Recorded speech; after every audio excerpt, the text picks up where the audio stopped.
Okay, so I'm looking at this cubic and I know it's x plus 3 times something here, and I need to find out what goes in this bracket. Now, I know that I can work at the first term, and the first term it's going to be x plus 3 times something. So I need to work out what it's going to be. So it's going to be x plus 3.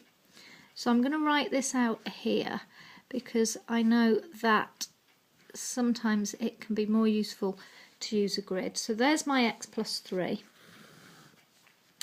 And then here I know I'm going to need an x squared term. So I know that x times x squared will give me my x cubed, and that's the only place that my x cubed comes from, is x times x squared. So that's got to be x squared there.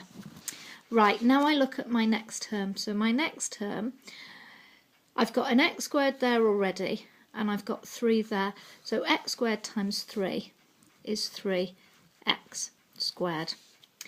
Okay, now this term here is going to be x, but there'll be a number in front of the x, and I need to work out what that number is. So I've got a 3x squared there, so I'm looking at what goes into this space here.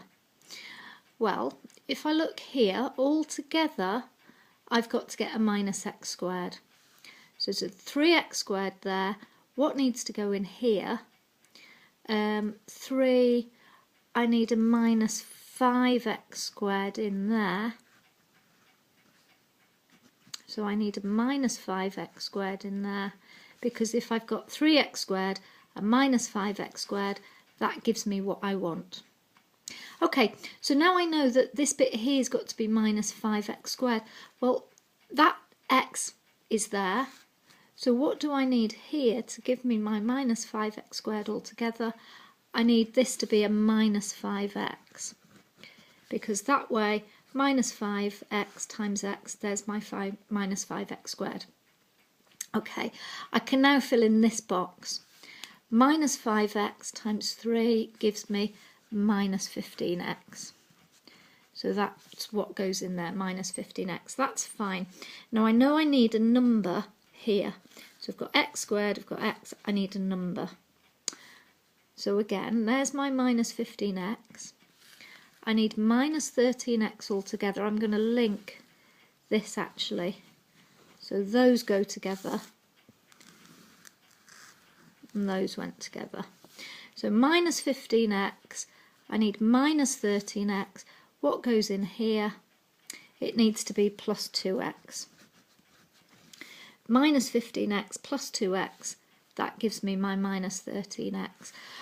Right, so let me look at this. I've got x times what would give me the 2x? Well, that would need to be x times 2 to give me the 2x. So my final step is 2 times 3. 2 times 3 is what goes here. 2 times 3 is plus 6.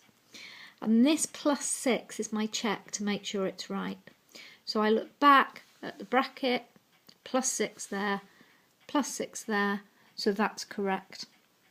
So this is my x plus 3, so this is my other bracket, x squared minus 5x plus 2. So I can now go up to here and I can write in my x squared minus 5x plus 2. And that's the answer that I want. You can then check that again by doing your multiplying out table to check it works.